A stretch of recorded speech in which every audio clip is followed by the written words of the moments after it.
Bonjour à tous, alors commençons tout de suite avec un sujet qui je pense est important et dont j'ai toujours voulu traiter, qui est l'appropriation culturelle.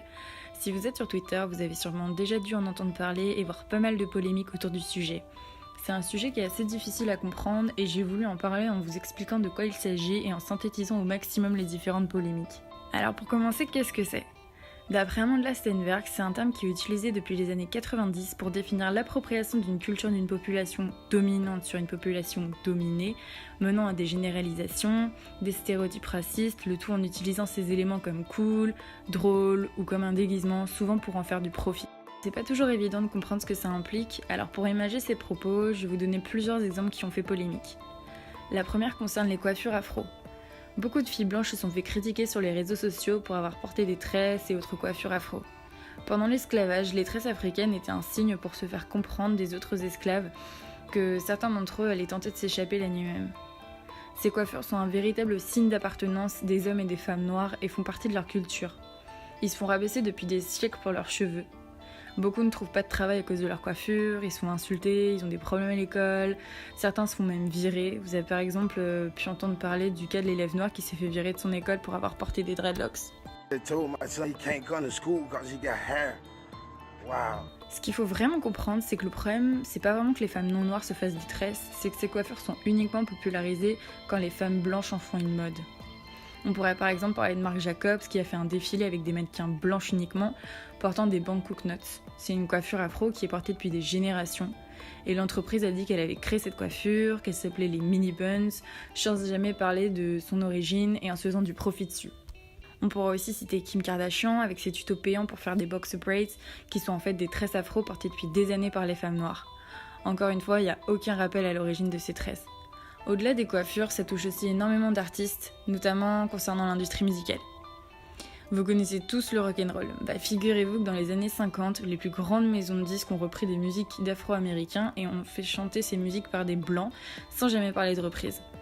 Les noirs ayant énormément de difficultés à s'intégrer dans la société à cette époque-là, pour eux, la musique c'était une des seules façons pour eux d'être reconnus.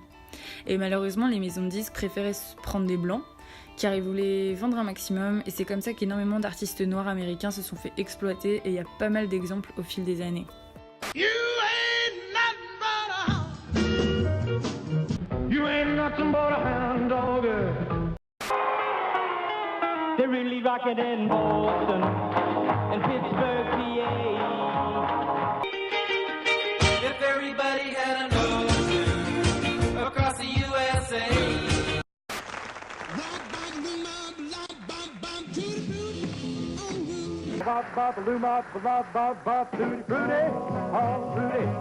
Beaucoup d'artistes ont exprimé leur mécontentement, notamment Snoop Dogg, Azealia Banks et J. Cole. Au fil du temps, le hip-hop a fait sa place et est devenu de plus en plus populaire, ce qui a inspiré de nombreux artistes blancs dans les années 2000-2010. Beaucoup d'artistes blancs, notamment Iggy Azalea, Katy Perry, Macklemore, etc., utilisent le hip-hop, le rap, etc., sans vraiment se renseigner sur les problèmes qu'il y a derrière. On leur reproche beaucoup d'aimer la culture, mais pas les gens. En d'autres mots, d'utiliser les habits, leur style musical, leur danse, leur coiffure, sans vraiment défendre leurs droits derrière. Une grande problématique, c'est le manque de reconnaissance des artistes noirs. Vous vous rappelez tous de l'intervention de Kanye West lors des VMAs de 2009, qui reprochait à Taylor Swift d'avoir eu un prix, contrairement à Beyoncé, ou du boycott de ce genre d'événements par de nombreux artistes noirs.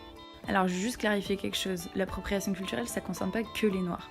Par exemple, si Beyoncé porte un costume traditionnel indien, ce qui est arrivé, c'est de l'appropriation culturelle, car c'est utilisé à des fins de divertissement.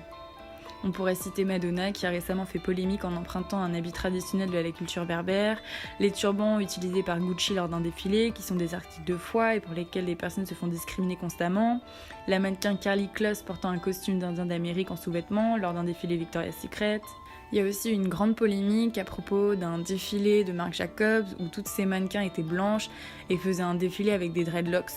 Quand on lui a refait la reproche, il a répondu « C'est marrant comme vous ne critiquez pas les femmes noires qui lissent leurs cheveux ».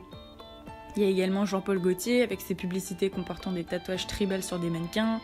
Katy Perry aussi qui a fait un flop avec sa chanson Unconditionally qui parlait de soumission et qui était habillée comme une geisha, ce qui perpétue en fait le cliché de la femme asiatique soumise, ou bien le jerk rice du chef Jamie Oliver qui reprend en fait une recette traditionnelle du riz jamaïcain sans jamais en parler. Ce qui est très gênant, c'est cette notion de déguisement. Se déguiser en noir, en indien d'Amérique ou en berbère, c'est super insultant parce que pour certaines personnes, c'est pas un déguisement, c'est en fait leur vraie identité. Quand on pense au passé colonial et aux infamies subies par ces peuples, se déguiser en eux, c'est un peu comme perpétuer le colonialisme d'une autre façon, par la moquerie d'une culture. Alors attention, l'appropriation culturelle, c'est pas à confondre avec l'appréciation culturelle. J'ai entendu beaucoup de gens dire qu'ils comprenaient pas pourquoi ils pouvaient pas faire certaines choses, parce qu'ils trouvent ça joli ou que la culture est faite pour être partagée. Alors c'est vraiment pas le problème. Le problème, c'est qu'une population dominante s'approprie une culture pour en rire ou parce que c'est à la mode, par exemple. Ces signes distinctifs ont une histoire et certaines personnes ont lutté durement pour ces droits et se déguiser, c'est un manque de respect pour toute une population en fait. Donc si c'est des personnes dominées qui empruntent des éléments d'une culture dominante, ça s'appelle de l'assimilation culturelle. La culture blanche a par exemple été imposée aux Noirs, certains se faisaient même tuer s'ils refusaient. Porter une coiffure de blanc permettait aux Noirs de pouvoir trouver du travail, un appartement ou même seulement de se faire accepter dans la société. Malheureusement, ça se fait toujours ressentir aujourd'hui et les femmes et hommes noirs se sentent souvent obligés de faire certaines choses pour se faire accepter socialement. Ça se fait aussi ressentir par le choco pour éclaircir la peau et là aussi se faire accepter. En outre, l'assimilation culturelle, c'est vraiment un besoin de s'adapter aux critères européens pour être considéré comme beau et pris au sérieux. Dernier warning, dans certains contextes, c'est une question de respect. Si par exemple vous allez à un mariage indien, vous allez porter un bindi, si vous allez dans une mosquée, vous allez porter un hijab. Ça, c'est respecter la culture du pays en question. On ne mime pas par divertissement, mais plutôt par respect d'autrui dans le pays d'accueil. Ce qu'il faut vraiment retenir de tout ça, c'est que c'est normal de ne pas comprendre ce que l'appropriation culturelle quand on ne comprend pas ce que ça implique. Derrière tous ces exemples se cache une énorme souffrance et une très longue histoire. Sans donner du crédit à ces personnes, c'est un peu comme leur faire comprendre qu'ils sont pas vraiment importants et ça maintient la position du dominant en réduisant les personnes à des stéréotypes ou des caricatures. C'est super important de respecter la culture de chacun et c'est normal de partager au fil du temps certains aspects de certaines cultures en vue de la mondialisation et ça pose aucun problème quand les deux cultures se sont à un pied d'égalité. Voilà, c'est la fin de cette vidéo, c'est un sujet assez complexe et j'ai fait cette vidéo pour informer d'autres personnes et j'ai pas la science infuse donc n'hésitez pas à commenter pour me donner votre avis sur le sujet et je vous dis à très bientôt.